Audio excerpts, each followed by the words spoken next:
I have a maxed Ironman account, and a lot of people make fun of me for having 1KC at the Chambers of Xeric. I love the other raids. I just can't be asked to do this one because of the scouting. It's one thing that it's just annoying, takes time, and, I just wanted them to kind of fix it, so maybe they have now.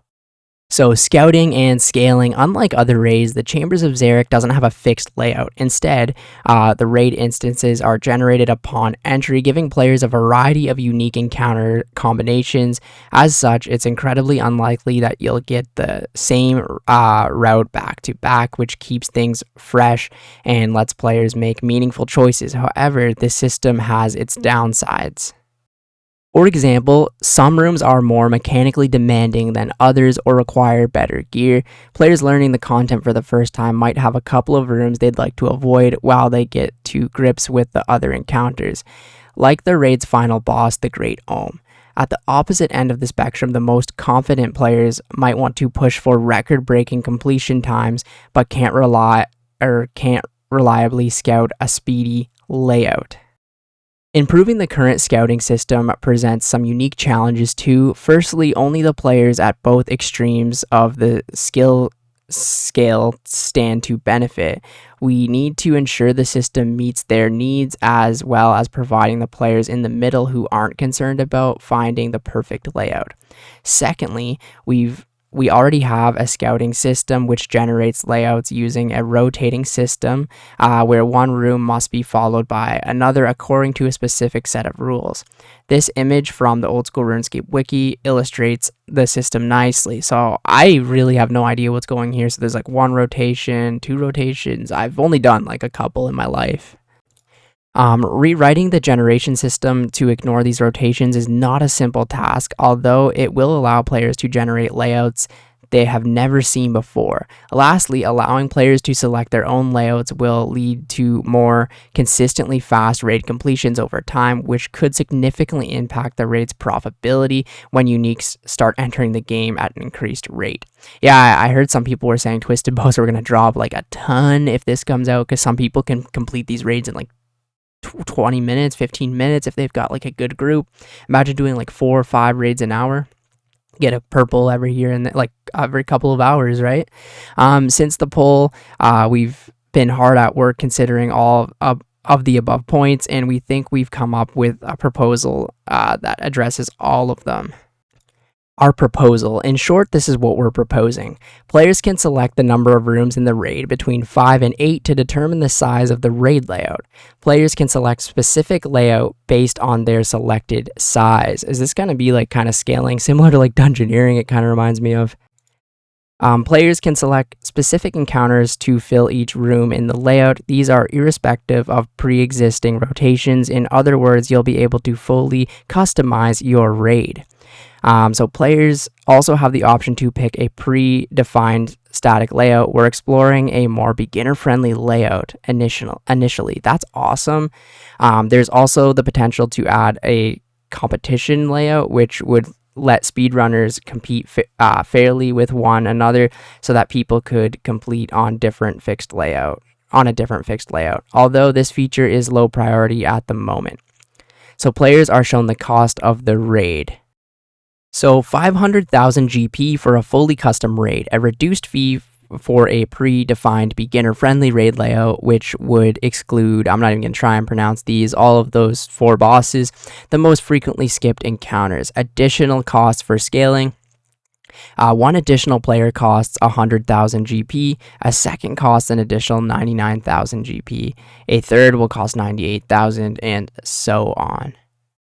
The layout itself and any costs incurred depend solely on the player creating the raid.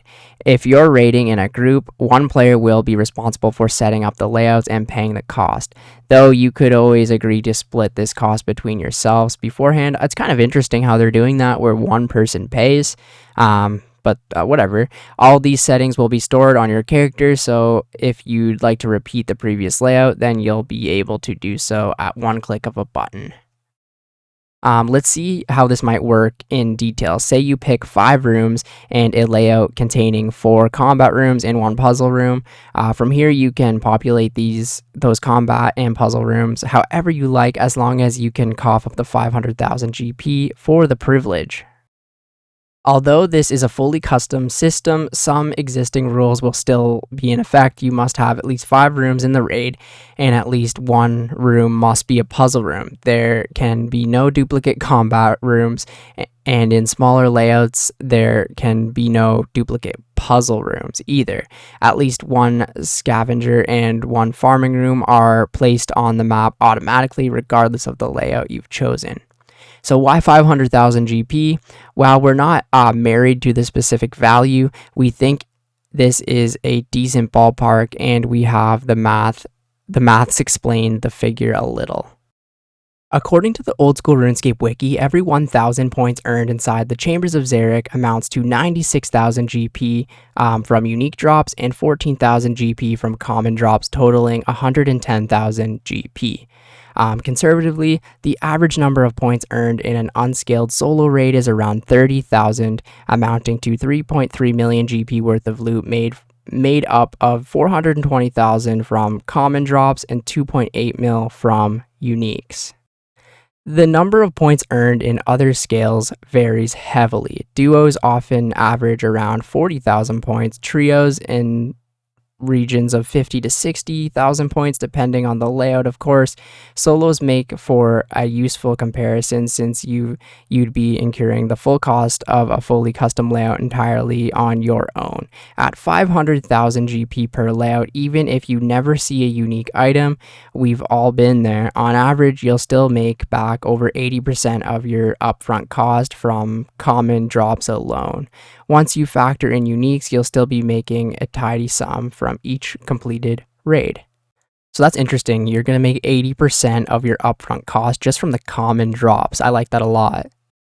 For experienced players who want to experiment with new layouts, this cost feels balanced. For those of you just starting out, the amount may be a little high, but shared between your raid buddies, it's a little more reasonable. If you're really looking to maximize your profit, your goal should be to familiarize yourself with every room so that you don't have to pay the custom layout fee at all, which is something we still want players to do rather than only running the meta layouts. Ultimately, we want players to keep engaging with everything Cox has to offer. The raid is designed for replayability and variety, not playing it the same way every single time. Well, they should know that once people have a meta, they're never going to do the shitty content again. Iron players may still choose to incur the full cost while soloing. Alternatively, they can use an alternate account to make the layout, or group up with friends to take turns to pay the fee over several sessions. Of course, you can also keep hunting for that twisted bow the good old-fashioned way with the random generation you know and love. Okay, so that's cool that Iron Man players can still obviously raid with other people. That was something I was gonna ask about. Moving on from scouting, scaling should be as simple as ticking a box and entering a number on the initial party creation interface. As long as you have the funds, we're currently kicking costs off at 100,000 GP, decreasing by 1,000 GP with each additional player added. This cost is a bit trickier to balance. The value of these invisible players is hard to measure. If each additional real player adds 10,000 points, then the cost of 100,000 GP seems like a fair trade, but it doesn't factor in additional difficulty or the fact that the combat and puzzle rooms scale at different group sizes to where the majority of the points are obtained.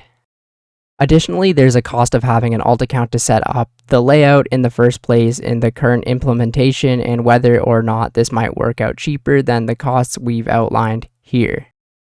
Ultimately, we're not sure there is a correct value for either scouting custom layouts or scaling up raids solo, so we'll be keeping a close eye on your feedback to make sure we're at least in the right ballpark. As in tradition, we have a short survey where you can share your thoughts.